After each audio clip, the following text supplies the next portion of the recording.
গাছ মানে আমার কাছে শুধু সবুজ নয়, একরকম ভালোবাসা, একরকম শান্তি। কিন্তু সেই শান্তিটাকে ধরে রাখা কখনো কখনো সত্যি কঠিন হয়ে যায়। কিছু ভালোবাসা আছে যেগুলো যত্ন না পেলে টেকে না, ঠিক যেমন আমার গাছগুলো। ঘরের কোণে একটু সবুজ থাকলে মনে হয় জীবনটা এখনো সুন্দর, যদিও সেই সবুজটা এখন আর আসল নয়। তবুও আমার ঘর থেকে সবুজটা আমি হারাতে দেইনি। আসসালামু আলাইকুম, কেমন আছেন সবাই? লিজেন্ডারি লাইফ অফ নিপা ব্লগে আপনাদের সবাইকে স্বাগত। সকালবেলা ঘুম থেকে উঠে বাচ্চাদের জন্য নুডলস রান্না করছি। দুই ছেলে আজকে আমাকে বলছে, তুমি প্রতিদিন আমাদের অনেক সবজি খাও, আজকে কোনো সবজি দিবে না। বাচ্চাদের কথাও মাঝে মাঝে শুনতে হয়, ইচ্ছা অনিচ্ছার গুরুত্ব দিতে হয়। সেজন্য ভাবলাম থাক, আজকে যেহেতু এত করে বলছে তাহলে সবজি না দিই। কি এমন হবে একবেলা সবজি না খেলে? এইসবই বলে আমি আমার মনটাকে বুঝাচ্ছিলাম। প্রথমে আমি রসুন কুচি ভালোভাবে ভেজে নিয়েছি, তারপর পেঁয়াজ কাঁচামরিচ ভেজে ডিম দিয়েছি। এখন টমেটো সস দিয়ে দিলাম। টমেটো সস অনেকে রান্না শেষে কিংবা খাওয়ার সময় নিয়ে খায়, কিন্তু আমার কাছে মনে হয় এভাবে আগে দিয়ে দিলে বেশ ভালো লাগে। এমনিতে রসুনের সাথে টমেটো সস একটু ভেজে নিলে খুব সুন্দর একটা ফ্লেভার হয়। এখানে আমি নুডলস এর সাথে থাকা মশলাটাও দিয়ে দিলাম। যদিও আমি নুডলস এর সাথে থাকা মশলা সবসময় স্কিপ করি, কিন্তু বাচ্চারা এটা দিলে বেশ পছন্দ করে। এভাবে রান্না করলে খুব তাড়াতাড়ি রান্না হয়ে যায়। বাচ্চাদেরকে এখন দিয়ে দিচ্ছি। আর কিছু কাজু বাদাম আগেই ভেজে তুলে রেখেছিলাম, সেগুলো দিয়ে দিলাম। কাজু বাদাম দিয়ে নুডলস আমি প্রথমবার ট্রাই করলাম, খুবই ভালো লেগেছে। এক সময় আমার বাসায় অনেক গাছ ছিল, বেলকনির এক কোণে টব সাজানো, জানালার পাশে মানি প্ল্যান্ট, সব মিলিয়ে যেন ছোট্ট একটা বাগানই ছিল ঘরে। সকালে ঘুম থেকে উঠেই পানি দেওয়া, পাতা পরিষ্কার করা সবটাই ছিল আমার একরকম অভ্যাসের মতো। কিন্তু একটা সমস্যা ছিল,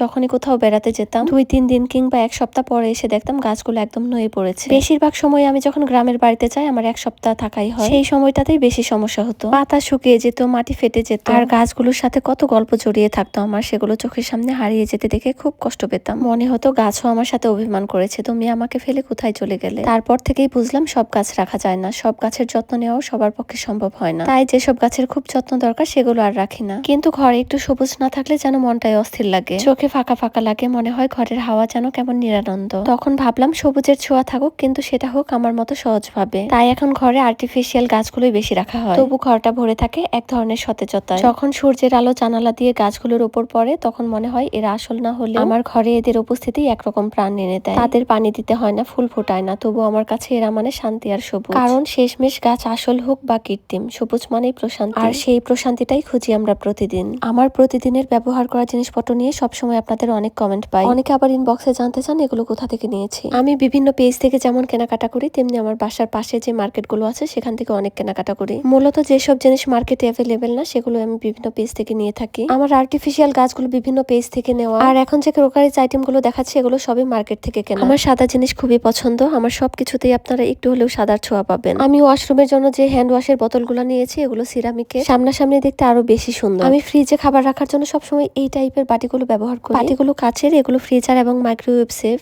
এই বাটি আমার আরো অনেকগুলো আছে, আরো কয়েকটা বাটির দরকার ছিল সেজন্য আবার নিলাম। আমি বেশিরভাগ সময় কাস্ট আয়রনের হাঁড়ি পাতিলি ব্যবহার করি, কিন্তু যে রান্নাগুলো কাস্ট আয়রনে করলে কালো হয়ে যায় সেগুলো স্টেনলেস স্টিলে করার চেষ্টা করি, সেজন্য এসকেবির ওই হাঁড়িটা নিয়েছি। আর এই ট্রান্সপারেন্ট হাঁড়িগুলো আমার খুব ভালো লাগে, এগুলোতে রান্না করলেও দেখতে খুব সুন্দর লাগে। সেই সাথে এসকেবির 2টা কড়াই নিয়েছি, 2 সাইজের। এসকেবির আরো কড়াই আছে আমার, এগুলোতে রান্না করতে আমার খুব ভালো লাগে, সেজন্য আরো 2টা নিলাম। বাচ্চার জন্য টিফিন বাটি কিনেছি, বাচ্চার টিফিন বাটি আমি কয়েক মাস পর পরই চেঞ্জ করে ফেলি। এবং ওয়াটার পট গুলো, এই ওয়াটার পটটার একটা বিশেষ গুণ আছে, সেজন্য আমার খুব ভালো লেগেছে, এটাতে পানির টেম্পারেচার দেখা যায়। এটা নিয়েছে একটা ফ্রিজ ঢাকার কভার। প্রতিদিনের ব্যস্ততার মাঝে এই ঘরের সবুজ, এই সাজানো কোণগুলো যেন মনে করিয়ে দেয় জীবন যতই ব্যস্ত হোক না কেন একটু যত্ন, একটু ভালোবাসা সবকিছু সুন্দর করে তুলতে পারে। আমার ভিডিওগুলো আপনাদের যদি ভালো লেগে থাকে লাইক কমেন্ট শেয়ার করে পাশে থাকবেন এবং ফলো করে দিবেন। আর আপনি যদি অলরেডি এই কাজ করে থাকেন আপনাকে অসংখ্য ধন্যবাদ। সবাই অনেক ভালো থাকবেন, সুস্থ থাকবেন। আল্লাহ হাফেজ।